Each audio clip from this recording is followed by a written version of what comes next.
মেয়েটি যখনই সাঁতার কাটত তার পায়ে 500 কেজি ওজনের লোহার বালা বাঁধা থাকত। একদিন অনুশীলনের সময় হঠাৎ সেই লোহার বালাগুলো খুলে গেল আর মুহূর্তের মধ্যেই সে তীরের মতো ফিনিশ লাইনের দিকে ছুটে গেল। কিন্তু সে সব সময় ভেবেছিল কোচ যে বালা তার পায়ে বেঁধেছিলেন তার ওজন মাত্র 5 কেজি। সেদিন বাড়ি ফিরে সে দেখে তার সৎবোন তার মায়ের রেখে যাওয়া স্মৃতিচিহ্নগুলো পুড়িয়ে ফেলেছে, এমনকি মায়ের ছবিতেও থুতু ফেলেছে।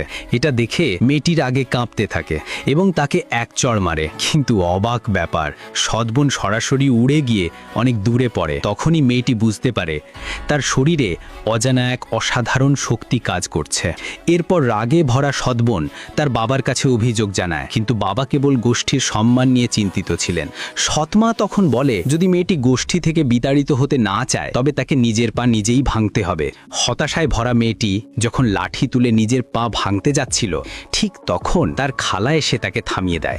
খালা সবাইকে জানান মেয়েটি জাতীয় পর্যায়ে সাঁতার প্রতিযোগিতায় অংশ নিতে যাচ্ছে, তাই তাকে আঘাত করা মানে পুরো গোষ্ঠীর সম্মান নষ্ট করা। অবশেষে প্রতিযোগিতার দিন এলো। প্রথম রাউন্ডে সহন শক্তি পরীক্ষা ছিল। সবাই অবাক হলো যখন সৎবোন প্রথম স্থান অধিকার করলো। মেয়েটি মাত্র 30 সেকেন্ড টিকতে পারল। সবাই তার উপহাস করলো। দ্বিতীয় রাউন্ড শুরু হলো। সৎবোন ইচ্ছা করে দেরি করলো, তারপর মেয়েটিকে জোরে পানিতে ঠেলতে গেল।